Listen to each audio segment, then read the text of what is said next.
Hello students, welcome back once again to your online video classes lecture. So today is 4th of June and we are back with the new chapter of standard 12 mathematics, that is your integral calculus, or we can say integrals of your NCERT book, that is chapter number 7. ठीक है बच्चों, तो आज start करने वाले हैं हम बहुत ही नया वाला चैप्टर, बहुत ही प्यारा सा चैप्टर हमारा इंटीग्रेशन, जो कि पूरा रिलेट कर रहा है डेरिवेटिव के साथ. ठीक है, तो डेरिवेटिव हमने बहुत ही अच्छे से कवर कर लिया, बहुत ही ईच एंड एवरी बीट और कॉन्सेप्ट को हमने बहुत ही अच्छे से कवर कर लिया. अभी इंटीग्रेशन भी वैसे ही कवर कर लेंगे, अभी कंटिन्यूसली क्लास चलता रहेगा. ठीक है, तो आज वाला जो लेक्चर है उसमें हमने इंट्रोडक्शन ऑफ इंटीग्रेशन के बारे में पढ़ेंगे. क्या होता है इंटीग्रेशन, कैसे वो डेरिवेटिव से रिलेट कर रहा है, इंटीग्रल कैलकुलस क्या होता है, डिफरेंशियल कैलकुलस क्या होता है, कैलकुलस पार्ट क्या रहता है, सब कुछ मैं आज डिफाइन करूंगा आज वाले क्लास में.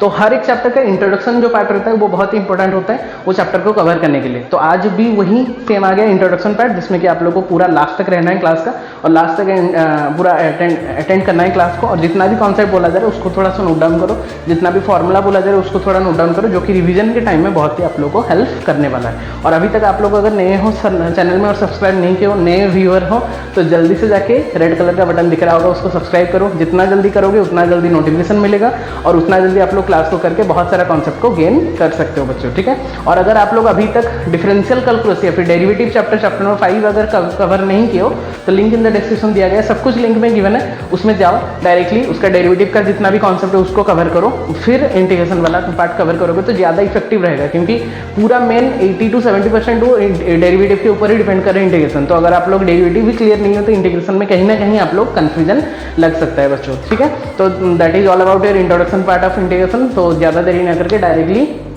क्लास को स्टार्ट करते हैं फिर बच्चों. ठीक है, okay, welcome back student to the new chapter of standard 12 mathematics, that is your integrals, or you can say integration. ठीक है बच्चों, so in the previous class in chapter number 5 we have already discussed about the concept of differentiation, that is derivative के बारे में पूरा हमने पढ़ लिया था चैप्टर नंबर 5 में. ठीक है, कुछ दिनों में एप्लीकेशन ऑफ डेरिवेटिव भी स्टार्ट होने वाला है. उससे पहले मैंने इंटीग्रल स्टार्ट कर दिया, क्योंकि इंटीग्रल कैलकुलस बहुत बड़ा चैप्टर है, उसको कवर करने में हमको थोड़ा टाइम लग सकता है. 11 exam exercises are there, that's why मैं इधर एक पार्ट में इंटीग्रल्स चलाऊंगा और वहाँ पे आपका डेरिवेटिव पूरा खत्म हो गया हर एक बिट. अगर नहीं देखे हो तो लिंक इन द डिस्क्रिप्शन है, आप लोग जाकर चेक कर सकते हो.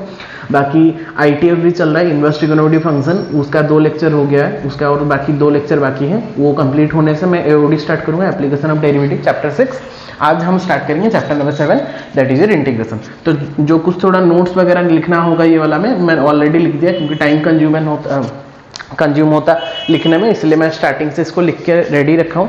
बस समझा दूंगा, फिर हम डायरेक्टली फॉर्मूला और उसको रिलेट करने वाला एग्जांपल्स के ऊपर आएंगे और कॉन्सेप्ट को समझेंगे. ठीक है, सो this is also one of the most important chapter of your standard 12 mathematics, that is your integrals. Derivative integration दोनों ही बेस होते हैं हमारा कैलकुलस का. वो होता था differential calculus, this is your integral calculus. Calculus जो पार्ट होता है वही डेरिवेटिव से उसका एप्लीकेशन हम पढ़ेंगे चैप्टर 6 में, और ये इंटीग्रल्स जो चैप्टर 7 है उसका एप्लीकेशन हम पढ़ेंगे chapter number 8, that is application of integrals में और एप्लीकेशन ऑफ इंटीग्रेशन में. ठीक है ना, और उसके बाद और एक छोटा सा कॉन्सेप्ट है that is known as differential equation, और वो डिफरेंशियल इक्वेशन कंप्लीट करने से हमारा लगभग कैलकुलस वाला पार्ट खत्म हो जाएगा, जो कि है हमारा चैप्टर नंबर 5. अगर हम उसको मार्क करेंगे तो 5 हो गया आपका डेरिवेटिव, 6 हो गया AOD, 7 हो गया आपका दिस वन इंटीग्रेशन, 8 हो गया आपका एप्लीकेशन, 9 हो गया आपका डिफरेंशियल इक्वेशन. ठीक है, सो ये 5 चैप्टर को मिला के हमारा कैलकुलस पार्ट क्रिएट होता है, जहाँ से कि मिनिमम आपका 36 मार्क आता है. लगभग बोर्ड्स का जो पैटर्न है उसमें 36 मार्क, मतलब लगभग 50% के आसपास, 80 से 36 मार्क वहीं से आ जा रहा है. ठीक है ना, दैट इज वाई बहुत ही इंपॉर्टेंट चैप्टर ये हो जा रहा है आप लोगों के लिए बोर्ड के पॉइंट ऑफ व्यू से, एंड योर कॉम्पिटिटिव एग्जाम हो, JEE हो, उसके पॉइंट ऑफ व्यू से भी बहुत ही इंपॉर्टेंट चैप्टर आ जा रहा है. और देखो बच्चों, ये इंटीग्रल्स जो है ये आप लोग फिजिक्स में भी यूज कर रहे होंगे, 11th क्लास में अभी भी यूज कर रहे होंगे. बहुत सारे डिराइवेशन में आपको इंटीग्रल कैलकुलस हो जाए, डिफरेंशिएशन हो जाए, बहुत जगह में यूज करने मिला होगा. ठीक है, तो पूरा हम बेसिक्स से जाएंगे. आप लोगों ने 11th में एक होता है बेसिक मैथमेटिक्स जो होता है उसमें तो पढ़ा ही होगा, बस बेसिक सा चीज क्या होता था डेरिवेटिव, क्या होता था इंटीग्रेशन। बट अभी हम मैथ्स में जो पढ़ेंगे पूरा डेप्थ में जाएंगे। स्टार्टिंग में हम पहले देखेंगे कि इंटीग्रल कैलकुलस क्या है, इंटीग्रल्स किसको बोलते हैं, डिफरेंशिएशन और इंटीग्रेशन क्या उसका रिलेशन है, डिफरेंशिएशन कैसे इंटीग्रेशन से सेम है या अलग है कुछ, उसका नोटेशंस क्या होता है और कहाँ पे हम यूज करते हैं, वो आज वाले चैप्टर में हम पूरा इंट्रोडक्शन पार्ट में डिस्कस करने वाले हैं। तो पूरा लास्ट तक रहेंगे क्लास का, ठीक है, पूरा लास्ट तक अटेंड करेंगे ताकि पूरा कॉन्सेप्ट जो हो आपको क्लियर हो जाए। देखो हर एक चैप्टर का इंट्रोडक्शन पार्ट ही सबसे ज्यादा इंपॉर्टेंट होता है, क्योंकि इंट्रोडक्शन में आप लोग नहीं समझोगे कि इंटीग्रेशन क्या है तो बाकी जितना भी एक्सरसाइज करोगे उसमें कुछ मतलब आप लोगों को पता नहीं चलेगा एक्चुअली में हम क्या पढ़ रहे हैं और क्या कर रहे हैं, ठीक है ना। That's why introduction part of any chapter is very very very important. That's why ये जो पार्ट होने वाला है बहुत ही अच्छे से आप लोग देखेंगे, पूरा नोट डाउन कर लेंगे जो जो नोट्स है, क्योंकि ये नोट्स बहुत ही हेल्पफुल होगा आप लोगों को रिवीजन के टाइम में। रिवीजन के टाइम में एक बार आप लोग देख लोगे नोट्स को तो बहुत कुछ याद आ जाएगा, ठीक है। तो स्टार्ट करते हैं बच्चों क्लास को फिर। So the name of the chapter is integral और the process is said to be integration and the name of the chapter is integral। जैसे कि डेरिवेटिव या फिर डिफरेंशिएशन में जो प्रोसेस होता था हम डिफरेंशिएशन बोलते थे, ठीक है ना, और डिफरेंशियल कैलकुलस हम बोलते थे हमारा कॉन्सेप्ट को, या फिर डिफरेंशिएबिलिटी बोलते थे, ठीक है। तो इंटीग्रल कैलकुलस ये क्या है बच्चों, this is nothing but it is the inverse process, this is the inverse process of differentiation. तो क्या क्या सुन रहे हैं हम, यस आप लोग सही सुन रहे हो कि इंटीग्रल जो होता है, जो हमने चैप्टर नंबर 5 में अभी जस्ट पढ़ के आया है, कौन सा चैप्टर, डिफरेंशिएशन जो पढ़ा था हमने, डेरिवेटिव जो पढ़ के आए हैं, अगर आप लोगों का डेरिवेटिव क्लियर है तो इंटीग्रेशन लगभग आप लोगों का 70 to 80% कवर हो जाएगा, सोच लीजिए। और अगर आप लोग डेरिवेटिव क्लियर नहीं हो पा रहे हो तो आई सजेस्ट कि पहले आप लोग डेरिवेटिव क्लियर करो, क्योंकि डेरिवेटिव जब तक आप लोग को क्लियर नहीं हो रहा है तब तक बच्चों आप लोग को इंटीग्रेशन बहुत सारा कंफ्यूजन निकल सकता है, ठीक है। सो this is nothing but the inverse process of differentiation. कोई भी एक मेथड जब होता है उसका एक क्या होता है, इनवर्स प्रोसेस होता है। जैसे एडिशन हम कर रहे हैं, एडिशन का इनवर्स सब्ट्रैक्शन होता है, मल्टीप्लिकेशन कर रहे हैं, मल्टीप्लिकेशन का इनवर्स हमारा क्या हो रहा है, डिवीजन हो रहा है। वैसे हमने ट्रिगोनोमेट्री पढ़ा था 11th में, उसी का अभी हम पढ़ रहे 12th में ITF, that is inverse trigonometric function. जब हमने फंक्शन चैप्टर 1 में रिलेशन फंक्शन पढ़ा, अगर हम एक फंक्शन पढ़ रहे उसका भी इनवर्स पढ़ रहे थे, ठीक है। सब एक जो कॉन्सेप्ट रहता है सबका एक एक इनवर्स रहता है। वैसे ही डिफरेंशिएशन जो है हमारा डेरिवेटिव जो हमने पढ़ा था उसी का इनवर्स प्रोसेस को हम क्या बोलते हैं बच्चों, इंटीग्रेशन बोलते हैं। And the concept is said to be integral calculus. Is that clear? So this is nothing but the inverse process of differentiation. तो अभी मैंने यहाँ पे दो डेफिनेशन लिखा है, क्या होता है डिफरेंशिएशन और क्या होता है इंटीग्रेशन, ठीक है। देख लेते हैं थोड़ा क्या होता है एक्चुअली में वो सब।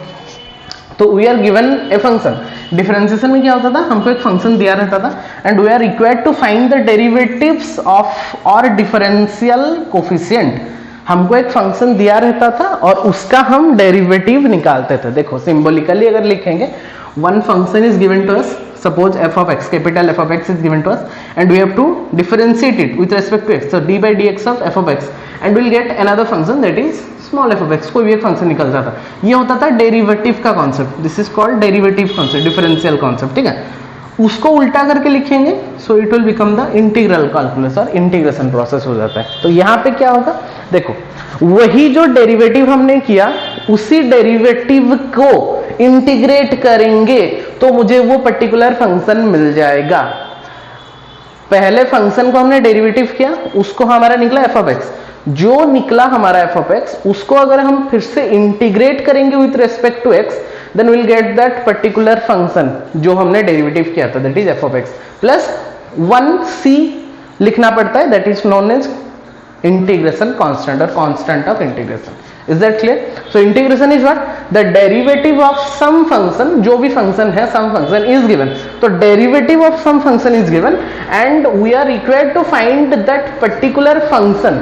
यहाँ पे फंक्शन था उसका डेरिवेटिव निकाल रहे थे, यहाँ पे हमको डेरिवेटिव दिया होगा उसका फंक्शन जो जहां से डेरिवेटिव हुआ है वो पर्टिकुलर फंक्शन हमको निकालना है, as simple as that. Clear? So that is known as derivative differentiation, where one function is given we have to find its derivative, and in integral calculus the derivative concept is given, that derivative function is given and we have to find out that particular main function that is f of x।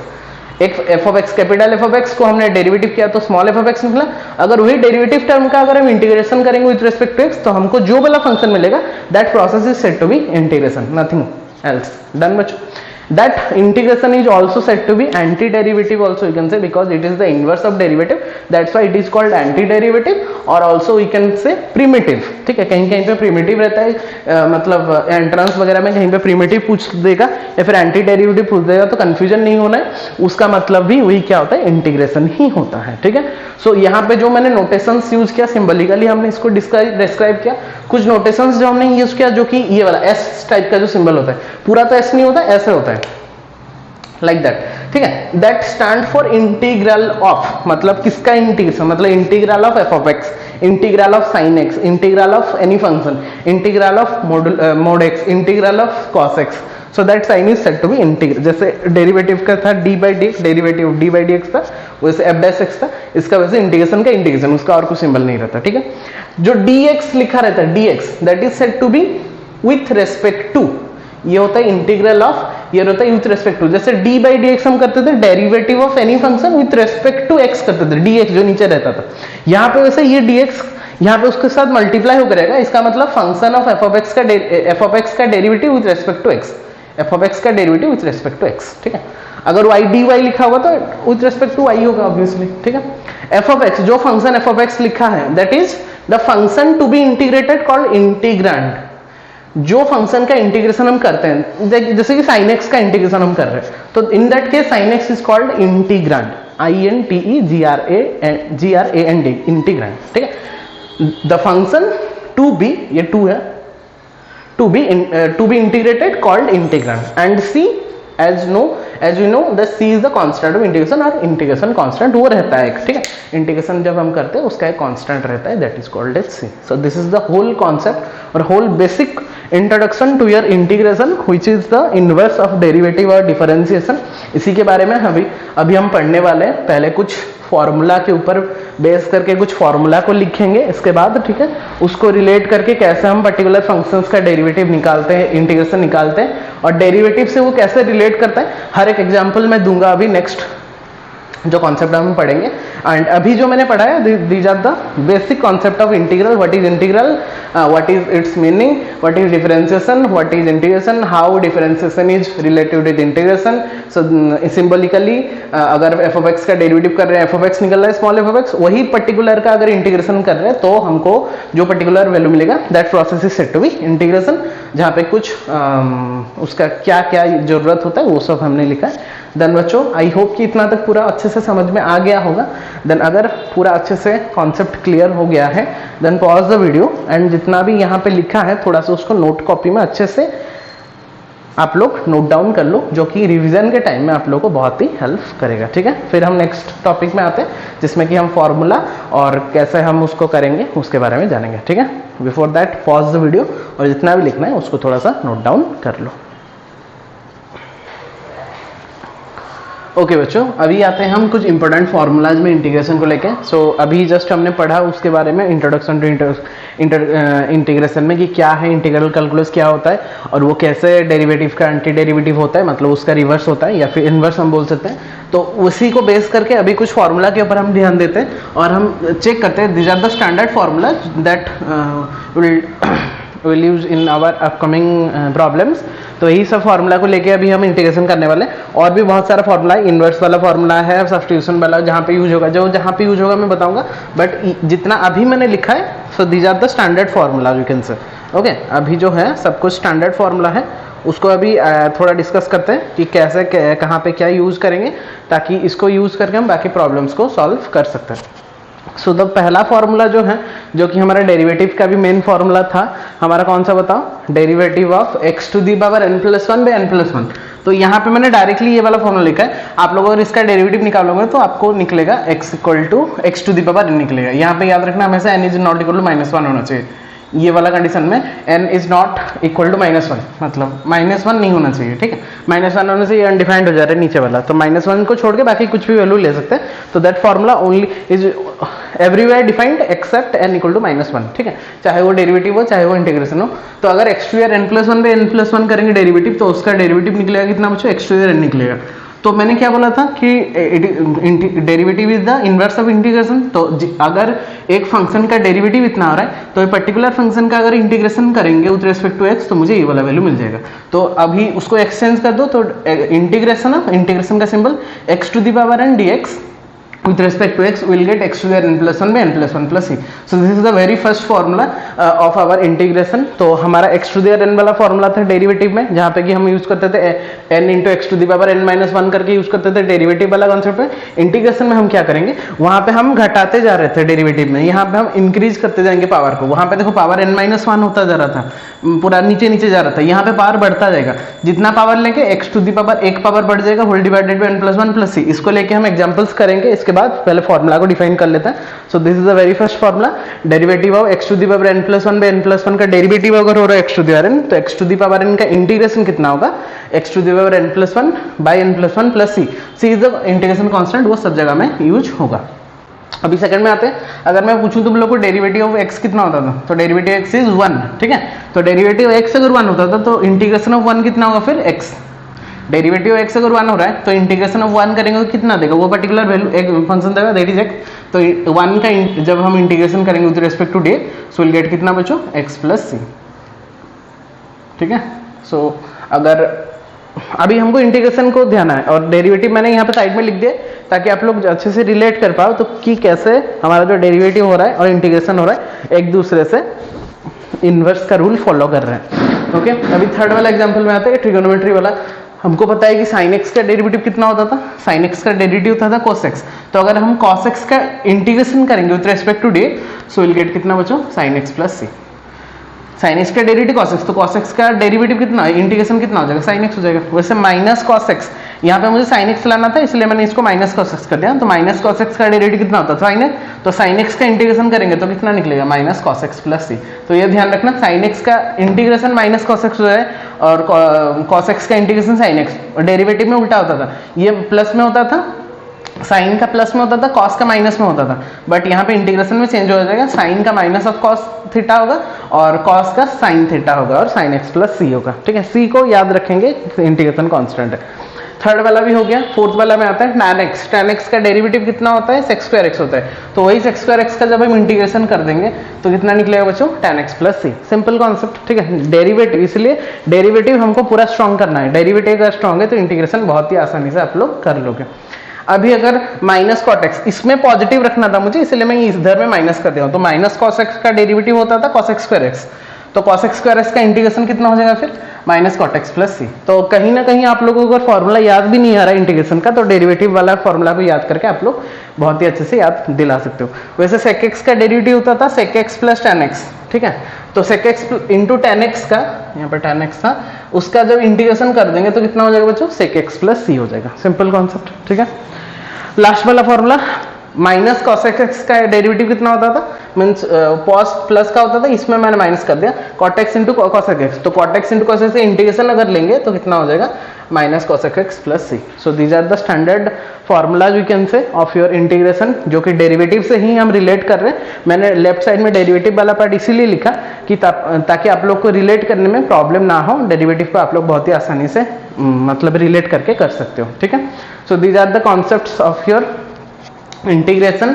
वहाँ पे मैंने कुछ x to the power n वाला लिखा और algebraic कुछ लिखा और कुछ ट्रिगोनोमेट्रिक लिखा। यहाँ पे हम आते हैं एक्सपोनेंशियल कुछ में e टू द x का।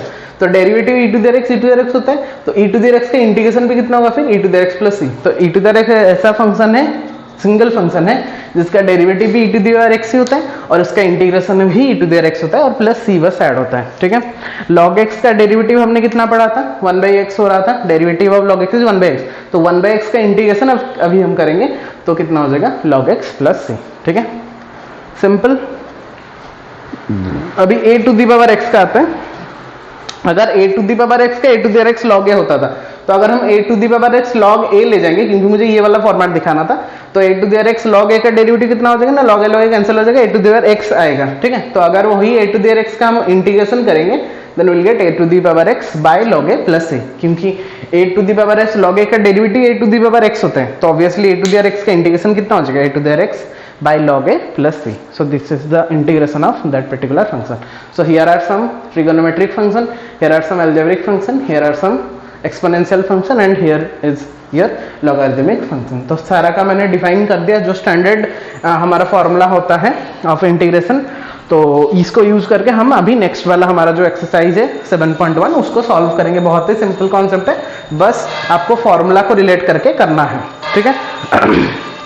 अभी आते हैं अलजेब्रा ऑफ इंटीग्रेशन में। अलजेब्रा ऑफ इंटीग्रेशन क्या स्टेट करता है कि जैसा डेरिवेटिव का अलजेब्रा था, लिमिट का अलजेब्रा था, वैसे इंटीग्रेशन का भी अलजेब्रा है।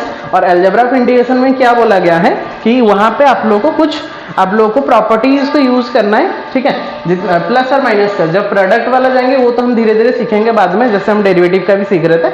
अभी बस इंटीग्रेशन का जस्ट नॉर्मल प्रोसेस में हम सीखेंगे कि एक्चुअली में जब कांस्टेंट एक मल्टीप्लाई होकर रहता है, जैसे डेरिवेटिव में भी होता था, तो डेरिवेटिव के साथ कांस्टेंट जब मल्टीप्लाई होकर होता था तो वो डेरिवेटिव के बाहर चला जाता था। वही सेम कॉन्सेप्ट है, अगर c एक कांस्टेंट है जो कि डेरिवेटिव के साथ मल्टीप्लाई है, तो इंटीग्रेशन जब करेंगे तो वो c चला जाएगा बाहर और integration of f of x dx करेंगे, मतलब इंटीग्रेशन करेंगे उस रेस्पेक्ट पे, बट जो कांस्टेंट होगा वो इंटीग्रेशन के बाहर चला जाएगा। अगर दो फंक्शन एडिशन या सब्ट्रैक्शन के फॉर्म में मैं एक साथ लिखा हूं, प्लस भी हो सकता है माइनस, प्लस माइनस लिखने का यही मतलब है कि आप लोग प्लस का भी ले सकते हो माइनस का भी ले सकते हो। दो नहीं लिखे, मैंने एक बार में ही लिखा है कि f of x प्लस और माइनस g of x अगर होगा dx तो इंटीग्रेशन क्या होगा, सेपरेट हो जाएगा। f of x dx हो जाएगा एक वाला टर्म और g of x हो जाएगा, और ये प्लस माइनस, मतलब प्लस होगा तो प्लस होगा, माइनस होगा तो माइनस होगा, ठीक है। तो ये भी कॉन्सेप्ट डेरिवेटिव का भी था, सेम कॉन्सेप्ट इज देयर। अगर कांस्टेंट के साथ फंक्शन है और प्लस माइनस के फॉर्मेट में है, कांस्टेंट भी मल्टीप्लाई है और फंक्शन भी एडिशन सब्ट्रैक्शन के फॉर्मेट में है, तो पहले तो मतलब सेपरेट हो जाएगा प्लस माइनस का और a भी बाहर चला जाएगा। तो a of integration f of x dx plus minus b of integration of g of x dx, मतलब कांस्टेंट भी बाहर चला गया और हमारा इंटीग्रेशन भी क्या हो गया ना, वो कांस्टेंट को बाहर करके प्लस माइनस करके सेपरेट होकर इंटीग्रेशन भी हम कर पाएंगे, ठीक है। So these are the algebra of integration and these are the standard formula of your integration by using which you can solve our next problem। I hope बच्चों इतना तक पूरा अच्छे से क्लियर हो गया होगा। अगर अभी भी आप लोगों का क्लियर नहीं है, एटलीस्ट आप लोग और एक बार रिवाइंड करके देखो, कॉन्सेप्ट को समझो, नोट डाउन कर लो कॉपी में अच्छे से फॉर्मूलाज को और अलजेब्रा ऑफ इंटीग्रेशन का कॉन्सेप्ट्स को, जो कि हेल्प करेगा आप लोगों को रिवीजन के टाइम में, ठीक है। अभी हम नेक्स्ट कॉन्सेप्ट में आते हैं जिसमें कि हम फॉर्मूला को रिलेट करके कुछ एग्जाम्पल्स करेंगे और उसका सॉल्विंग देखेंगे कि कैसे हो रहा है, ठीक है। Till then pause the video and जितना भी लिखना है उसको थोड़ा सा नोट डाउन कर लो। ओके बच्चों, अभी आते हैं एग्जांपल्स में। कुछ यहाँ पे मैंने 6 एग्जांपल लिखा हूँ, तो उसको रिलेट करके हमको हर एक फॉर्मूला को रिलेट करके आप लोगों को करना है, ठीक है। पहला वाला जो दिया है integration of 3x² plus 4x³ dx, तो जैसे कि हमको पता है कि पहले तो आप लोगों को इंटीग्रेशन को सेपरेट कर देना है, तो 3x² dx plus 4x³ dx हो गया आप लोगों को सेपरेशन, ठीक है। फिर कॉन्स्टेंट को बाहर कर दो, तो यहाँ पे बचा 3 × x² dx प्लस ये हो गया 4 × x³ dx, ठीक है। तो 3 × x² dx मतलब x2 + 1 / 2 + 1, x² n वाला फॉर्मूला आ गया ना, n + 1 / n + 1, ठीक है। dx अभी उठ जाएगा और यहाँ पे आया 4 × 3 है, तो 3 + 1 / 3 + 1, ठीक है। तो ये 3 कटा, ये 4 कैंसिल, प्लस c बचा, ठीक है। तो हमारा आंसर कितना निकल रहा है, देखो x³ 4x4 + c, हो गया सिंपल कॉन्सेप्ट, ठीक है। तो ये आ गया आप लोग का कॉन्सेप्ट, जिसमें कि हो गया वो कितना x³ + x4 का इंटीग्रेशन प्लस c, हो गया ना बच्चों, कॉन्सेप्ट क्लियर। x⁴n वाला फॉर्मूला हमने यूज किया, तो कांस्टेंट यहाँ पे c1 दो कांस्टेंट निकलना चाहिए था, तो दो कांस्टेंट को हम एक कांस्टेंट ले सकते हैं, कांस्टेंट को हम कुछ भी ले सकते हैं, लेकिन एट द एंड c आना चाहिए, ठीक है, हम लोग का c आना चाहिए। इसको देखो, जब यहाँ पे ऐसा कुछ है तो डिवाइड के फॉर्म में, तो क्या करना है, इसको सेपरेट कर दो। तो जब मैं x³ x² कर दिया तो कितना बचा, x dx हो गया, माइनस 1/x² जब कर रहा हूं मैं, तो x⁻² हम लिख सकते हैं, क्योंकि x⁻ कुछ पावर के रखने से x⁻n वाला फॉर्मूला हम डायरेक्टली पुट करके वहां से बहुत ही आसानी से उसका रिजल्ट को निकाल सकते हैं।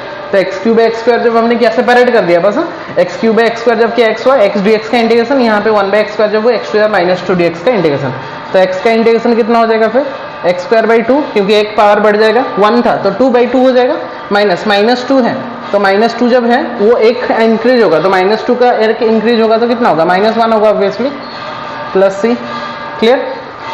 एक्स का हो गया एक्स स्क्वायर प्लस 2, 1 इंक्रीज हो, -2 से 1 इंक्रीज होगा मतलब -2 प्लस 1 मतलब -1 by -1 plus c, so that is equal to x square by 2, ये माइनस माइनस प्लस हो गया और ये हो गया 1 बाई एक्स, एक्स स्क्वायर -1 मतलब 1 by x plus c, so that will be the answer. ठीक है, तो x square by 2 plus 1 by x plus c will be the correct answer. ठीक है, तो C1 माइनस C2 जो यहाँ पे दो कांस्टेंट निकलना चाहिए था, यहाँ से C1 और C2 इस दोनों को मैंने C ही कर दिया। ठीक है, ऐसे आप लोग कर सकते हो, डायरेक्टली एक कांस्टेंट भी लगा सकते हो, वरना आप लोग C1 प्लस C2 लिख के भी कर सकते हो, लास्ट स्टेप में हमको उसको C करना रहता है, तो मैंने डायरेक्टली कर दिया उसको।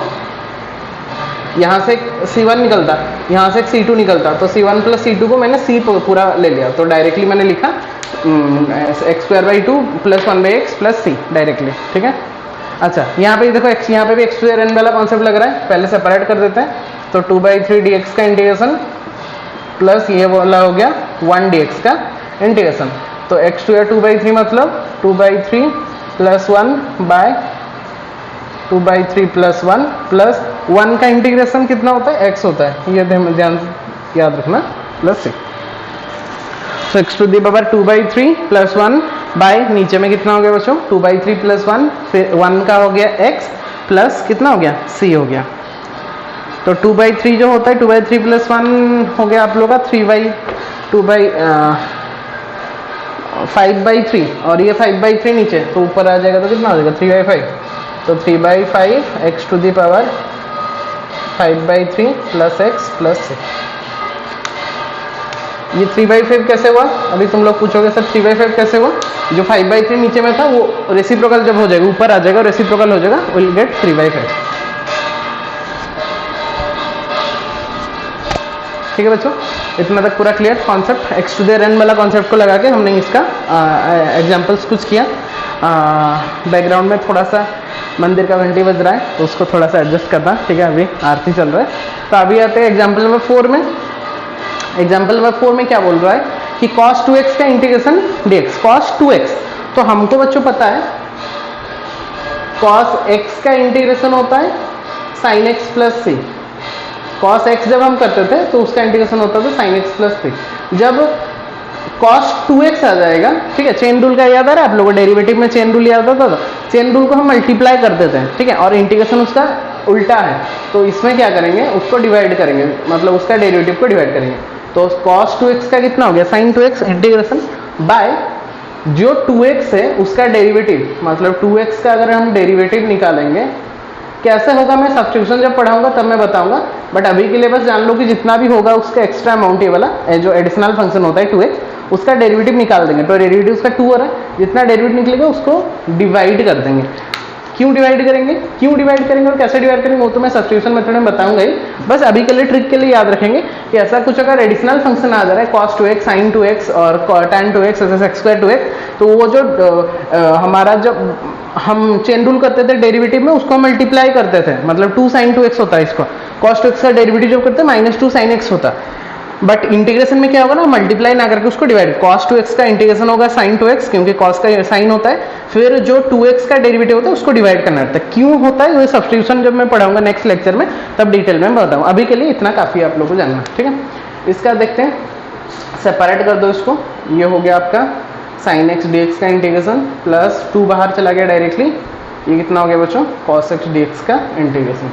sin x का इंटीग्रेशन अभी आप लोग मतलब डेरिवेटिव करके आया तो बहुत जगह में बच्चों का होता है sin x का cos x लिख देते हैं, बट इंटीग्रेशन में sin का माइनस cos होता है, ठीक है, प्लस 2 और cos का sin होता है, तो -2 sin x plus c1 plus c2 को मैंने c ले लिया, अगर आप लोग लिखना चाहो तो 2 लिख के पूरा और एक स्टेप के c लिख सकते हो, मैंने डायरेक्टली लिख दिया, डायरेक्टली लिखने से भी कोई प्रॉब्लम नहीं होगा। ठीक है ना बच्चों, तो ये हो गया आप लोग का एग्जाम्पल नंबर 5 भी बहुत अच्छे से, sin x का माइनस cos x हो गया, 2 चला गया बाहर और cos x का इंटीग्रेशन sin x, तो minus cos x -2 sin x plus c।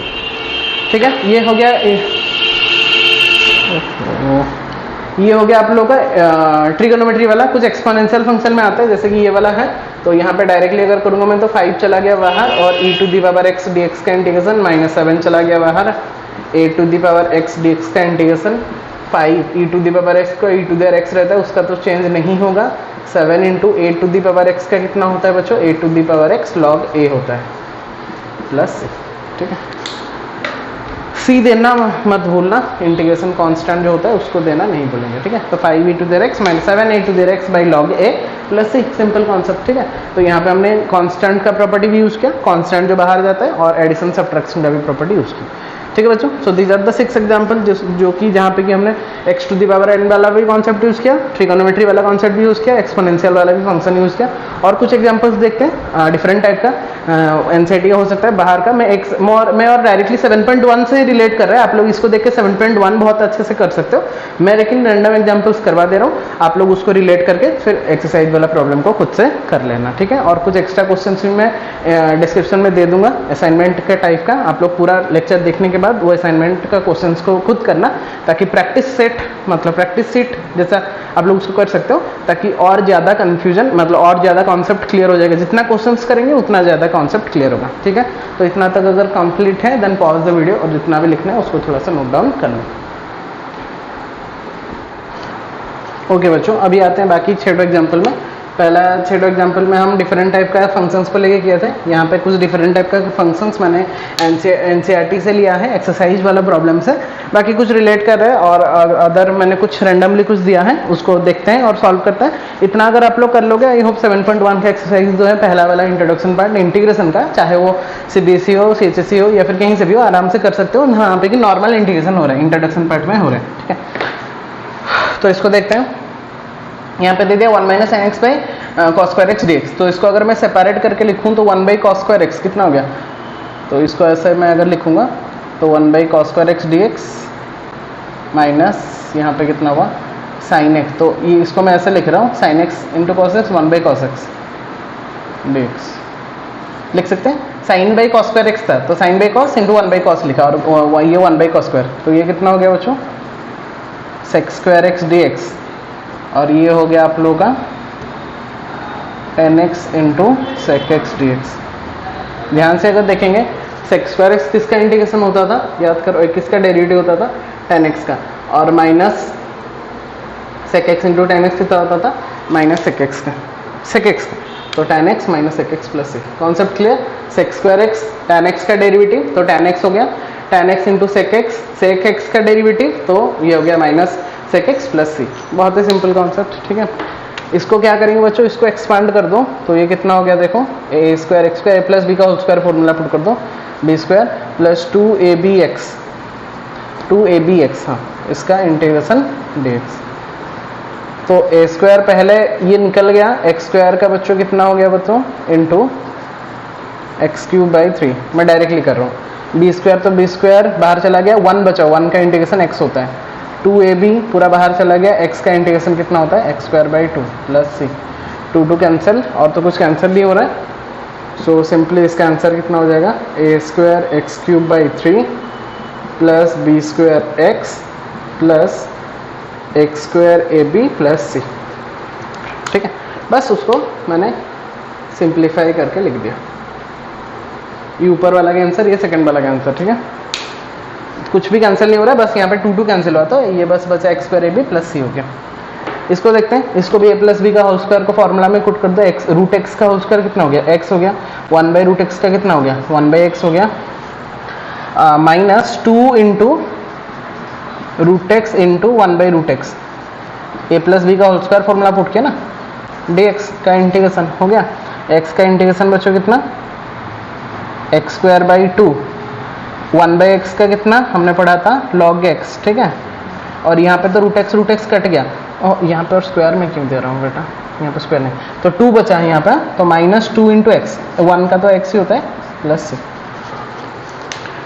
आगे एक्स का x square by 2, 1 by x का लॉग एक्स, और यहाँ पे जो 2 बचता है तो 2 कॉन्स्टेंट तो बाहर चला गया, 1 बचा फिर, तो 1 का हो गया कितना एक्स, तो minus 2x plus C. Derivative of x 1 होता था, ठीक है, यहाँ पे फिर 1 का इंटीग्रेशन फिर कितना होगा एक्स ही होगा ना। इसको देखो, इसमें क्या करना है ना, थोड़ा सा इसमें x माइनस 1 है, x माइनस 1 है, यहाँ पे एक काम करो, यहाँ पे एक्स स्क्वायर कॉमन ले जाओ पहले ऊपर वाला टर्म में, तो एक्स स्क्वायर कॉमन लेने से कितना आ रहा है x माइनस 1 आ रहा है, प्लस यहाँ पे भी कितना आ रहा है x माइनस 1 आ रहा है,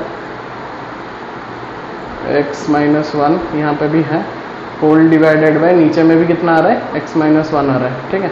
इसको क्या करते हैं ना, डिवाइड कर दो, अभी सेपरेट कर दो, x माइनस 1 कट गया, तो कितना बचा एक्स स्क्वायर प्लस यहाँ पे x माइनस वन कट गया, x dx का इंटीग्रेशन आया नहीं, आया कि नहीं समझ में। यहाँ पे जब सेपरेट किया x माइनस वन पे x माइनस वन कट गया, बचा x स्क्वायर, और यहाँ पे x माइनस वन पे x माइनस वन दोनों ही कट गया तो बचा 1, तो plus one plus D, x square का हो गया कितना एक्स क्यूब बाई 3 प्लस 1 का हो गया x plus c. Simple concept बच्चों, बहुत ही सिंपल, जितना सिंपल जाओगे उतना सिंपली आपका हो जाएगा। ठीक है, ये मैंने बताया था डायरेक्टली होगा, 4 चला गया कांस्टेंट, बचा कितना sin 4 dx का इंटीग्रेशन, 4x है एडिशनल है तो 4 इंटू साइन 4 का कितना minus cos 4x, minus cos 4x by 4x का डेरिवेटिव जब करेंगे 4 आ जाएगा प्लस सी, तो 4 4 कैंसिल तो बचाएगा कितना माइनस 4 cos x प्लस सी। और यहाँ पे बच्चों का बहुत रंग होता है स्टार्टिंग में, क्योंकि sin x का डेरिवेटिव हम करते आ रहे हैं cos x, जब हम इंटीग्रेशन करेंगे वो माइनस में आ जाएगा, तो उसका थोड़ा सा ध्यान रखना, बाकी जब जितना जल्दी करोगे उतना जल्दी उसका याद आ जाएगा। सेक्स स्क्वायर का बच्चों हम कैसे लिख सकते हैं 1 बाई कॉस स्क्वायर, और cos x स्क्वायर को हम कैसे लिख सकते हैं 1 बाई साइन स्क्वायर x का इंटीग्रेशन dx, तो cos स्क्वायर आ गया नीचे, साइन स्क्वायर आ गया ऊपर, तो ये हो गया कितना sine square x by cos square x dx का integration, sine square x by cos square x कितना हो गया tan स्क्वायर x dx, तो tan स्क्वायर x dx का डायरेक्टली तो नहीं कर सकते, उसको मैं क्या कर रहा हूँ सेक्स स्क्वायर x माइनस 1 कर दे रहा हूँ, करने से क्या होगा ना उसका इंटीग्रेशन हम आसानी से कर सकते हैं। सेक्स स्क्वायर का इंटीग्रेशन कितना tan x, क्योंकि सेक्स स्क्वायर डेरिवेटिव होता है tan x का, माइनस 1 का हो गया कितना x प्लस सी, खत्म। देखो जितना क्विकली करोगे उतना जल्दी आप लोगों का आंसर भी निकलेगा। ये समझ में आया, तो पहले सेक्स स्क्वायर को मैंने 1 बाई कॉस स्क्वायर किया, cos x स्क्वायर को 1 बाई साइन स्क्वायर किया, जो साइन स्क्वायर चला गया ऊपर, cos स्क्वायर चला गया नीचे, साइन स्क्वायर पे cos स्क्वायर हो गया, tan स्क्वायर हो गया। tan स्क्वायर का डायरेक्टली फॉर्मूला तो नहीं है, क्योंकि tan स्क्वायर किसी का डेरिवेटिव नहीं होता, डायरेक्टली डेरिवेटिव नहीं होता, तो मैंने क्या किया उसको सेक्स स्क्वायर माइनस 1 में कन्वर्ट कर दिया। तो जब सेक्स स्क्वायर माइनस 1 में कन्वर्ट कर दिया आइडेंटिटी को लेके, क्योंकि सेक्स स्क्वायर ऑलरेडी है, tan x का डेरिवेटिव सेक्स स्क्वायर होता है, तो डेरिवेटिव अगर सेक्स स्क्वायर होता है तो उसका इंटीग्रेशन कितना होगा tan x होगा, और 1 हो गया x, तो tan x minus x plus सी। ठीक है बच्चों, so these are the examples, related examples to your first exercise, that is 7.1 of NCERT, and we can say normally these are the basics concepts of your integration chapter. और पहला part जो हमने पढ़ा basics of integration, उसी का बहुत simple concept था, और स्टैंडर्ड फार्मूला को यूज करके हमने बहुत सारा एग्जांपल किया, 12 एग्जांपल किया, और बाकी मैंने बहुत सारा कॉन्सेप्ट भी आप लोगों को समझा दिया। आई होप कि इतना तक पूरा बच्चों अच्छे से कंप्लीट हो जाना चाहिए, जितना समझे हो। ठीक है, उसको अच्छे से करो। मैं अभी आप फिर इसको करने के बाद कैसे करेंगे कि इसको करने के बाद आप लोग 7.1 एक्सरसाइज ट्राई करना सब क्वेश्चंस को, और डिस्क्रिप्शन में मैं कुछ एक्स्ट्रा क्वेश्चंस भी दे दूंगा इस रिलेटेड, जिसको कि आप लोगों को सॉल्व करना है। पूरा सॉल्व करने के बाद जाके एक क्लियर कट जब आइडिया, जैसे कि डेरिवेटिव में आप लोगों का चेन रूल इंपॉर्टेंट है, चेन रूल जितना करोगे उसके आगे वही सब कॉन्सेप्ट करोगे। इसमें इंटीग्रेशन में भी यही सब इंपॉर्टेंट है। बेसिक इंट्रोडक्शन अगर आप लोग क्लियर नहीं हो रहे हो तो आगे जाके जहाँ पे भी इंटीग्रेशन का कॉन्सेप्ट लगेगा वहाँ पे प्रॉब्लम फेस कर सकते हो। तो ये सब कॉन्सेप्ट को बहुत ही अच्छे से ध्यान रखेंगे। और बाकी ये वाला जो मैंने डायरेक्टली 4 डिवाइड किया, क्यों किया, वो सब्स्टिट्यूशन जब हम पढ़ेंगे नेक्स्ट लेक्चर में, उसमें मैं अच्छे से आप लोग को डिफाइन कर दूंगा। ठीक है बच्चों, देन आई होप इतना तक पूरा क्लियर है। देन पॉज द वीडियो, और जितना भी लिखना है उसको थोड़ा सा अच्छे से नोट डाउन कर लो। ओके बच्चों, आज के लिए इतना ही। फिर आई होप कि जितना भी कॉन्सेप्ट आज का क्लास में हमने कवर किया बहुत ही अच्छे से आप लोग का कवर हो गया होगा। जितना भी फॉर्मूला बोला, जितना भी कॉन्सेप्ट बोला, जितना भी ट्रिक्स बोला, सब कुछ आप लोगों ने नोट कॉपी में लिख लिया होगा। और जितना भी प्रॉब्लम्स हमने सॉल्व किया, minimum 12 to 15 problems we have done in our class, तो उसको भी अच्छे से कवर कर लिए होंगे। तो क्लास को करने का तरीका कैसा है कि पहले पूरा क्लास को अटेंड करेंगे, जितना भी क्वेश्चन करवाया उसको करेंगे, फिर जाके एनसीईआरटी का 7.1 एक्सरसाइज करेंगे, बहुत ही अच्छे से सब कुछ ट्राई करेंगे। आई होप कि जितना भी कवर हुआ है उसको देख के आप लोग 7.1 एक्सरसाइज का हर एक बिट कर लोगे। कोई 1-2 क्वेश्चन अगर डाउट रहा तो कमेंट सेक्शन में आप लोग पूछ सकते हो, ताकि मैं उसको सेपरेट उसका वीडियो बना के आप लोग को दे दूंगा इंडिविजुअली। ठीक है, फिर भी अगर कंफ्यूजन हो रहा है तो आप लोग व्हाट्सएप में मुझे मैसेज कर सकते हो। और बाकी वो सब करने के बाद मैं लिंक दे रहा हूँ एक आप लोगों को असाइनमेंट का, वो असाइनमेंट को related to that introduction part, जो कि आप लोगों को करना है प्रैक्टिस सेट के तरह। क्योंकि जितना आप लोग ज्यादा प्रैक्टिस करोगे कैलकुलस वाला पार्ट, चाहे वो डेरिवेटिव हो चाहे वो इंटीग्रेशन हो, जितना प्रैक्टिस करोगे अलग अलग टाइप का क्वेश्चन, उतना इफेक्टिव आपका होगा और उतना क्विकली आप लोग उसको सॉल्व कर पाओगे ट्रिक्स के वजह से। ठीक है, तो वैसा ही करना है, नोट्स पहले बनाना, 7.1 एक्सरसाइज करना, फिर असाइनमेंट करना, पूरा कवर हो जाएगा। फिर नेक्स्ट लेक्चर में हम मिलेंगे with the new concept, that is substitution method. जो भी इंटीग्रेशन अभी होगा, डेरिवेटिव में जैसे चेन रूल आपका इंपॉर्टेंट होता है, वैसे इंटीग्रेशन में ये वाला कॉन्सेप्ट इंट्रोडक्शन पार्ट बहुत ही इंपॉर्टेंट होता है। इंटीग्रेशन को करने के लिए, ठीक है। एंड आई होप कि बहुत ही अच्छे से आप लोगों को समझ में आ गया होगा। तो मिलते हैं बच्चों नेक्स्ट क्लास में with the new concept of integration. Till then take care all of you, stay safe, stay safe.